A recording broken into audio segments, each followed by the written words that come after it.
जनपद के खजुआ कस्बे में स्थित मुगलकालीन धरोहर औरंगजेब की पवेलियन आज उपेक्षा के अंधेरे में खोती जा रही है। ऐतिहासिक महत्व और पूरी ताकत से पुरातात्विक धरोहर होने के बाद भी संरक्षण के अभाव में ये विरासत खंडहर में तब्दील होती नजर आ रही है। बताया जा रहा है कि मुगल सल्तनत के दौरान बनाई गई ये पवेलियन स्थापत्य कला का उत्कृष्ट उदाहरण मानी जाती है। इतिहासकारों के मुताबिक सम्राट औरंगजेब ने अपने फतेहपुर प्रवास के दौरान इस ढांचे का निर्माण करवाया था, जो उस समय प्रशासनिक ठिकाना और विश्राम स्थल के रूप में प्रयुक्त होता था। पक्की ईंटों, मोहराबदार दरवाजों और ऊंची चौकियों वाली ये पवेलियन आज भी अपने वैभव की कहानी बयां करती है।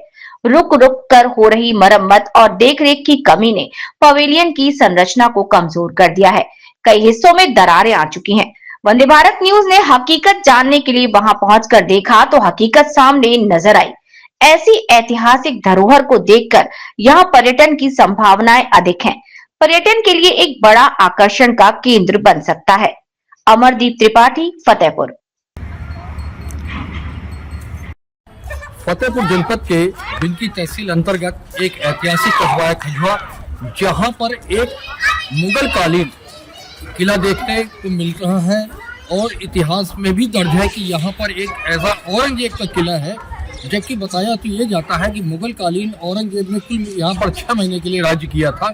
यहाँ पर जो किला बना हुआ है, हम कैमरामैन से कहेंगे कि यहाँ पर यहाँ के स्नानागार को दिखावें, जो स्नानागार बना हुआ है। और ये स्नानागार के बारे में ये भी कहा जाता है कि यहाँ पर जो है बैठक भी लगती थी, बैठक के साथ में।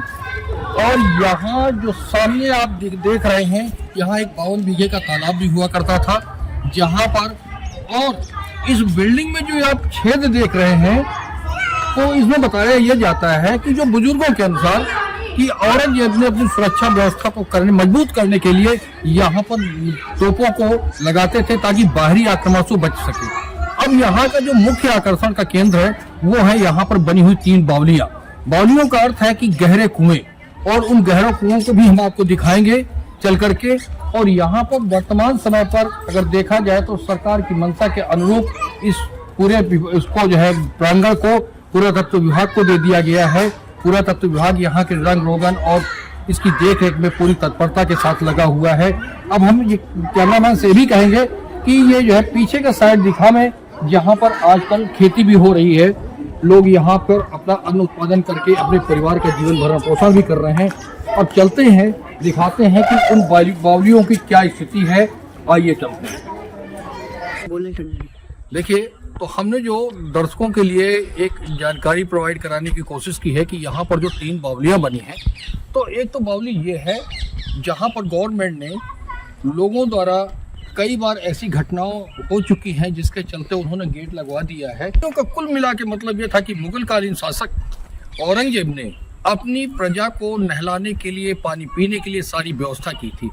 एक चीज आपको और बता दें कि यहाँ से एक सुरंग हुआ करती थी, जिसके बारे में किंवदंती कही जाती है कि यहाँ खजुआ कस्बे से लेकर के दिल्ली तक की सुरंग थी। पर इतिहासकारों की कलम से निकला हुआ सच ये साबित नहीं कर पाया है कि यहाँ से लेकर के दिल्ली तक की सुरंग थी। हाँ, पर कुछ इतिहासकारों का ये मानना है कि यहाँ से औरंगजेब अपनी सेना को बचाने के लिए लगभग 5 से 6 किलोमीटर दूर कहीं ना कहीं कोई ऐसा स्थान बनाया होगा जिससे कि उसकी सेना, उसके परिजन पूरी तरीके से बच सके। अब बात करते हैं कि यहाँ पर जो पुरातत्व विभाग ने इसको सजाने और संवारने का जो काम किया है, तो आप देख सकते हैं यहाँ पर्यटन की बहुत बड़ी संभावनाएं हैं। यहाँ हर वर्ग के लोग सर्वधर्म समभाव को मानते हुए यहाँ पर लोग जो है घूमने के लिए आते हैं, फिरने के लिए आते हैं और यहाँ एक तरीके से मनोरंजन करते हैं।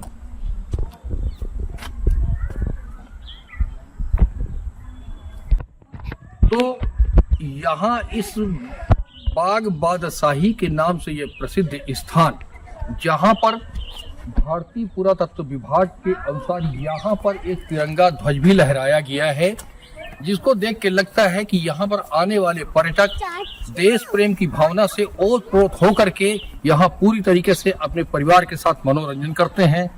तो ये थी यहाँ की संक्षेप में जानकारी। कैमरामैन रिजवान के साथ अमरदीप त्रिपाठी, वंदे भारत।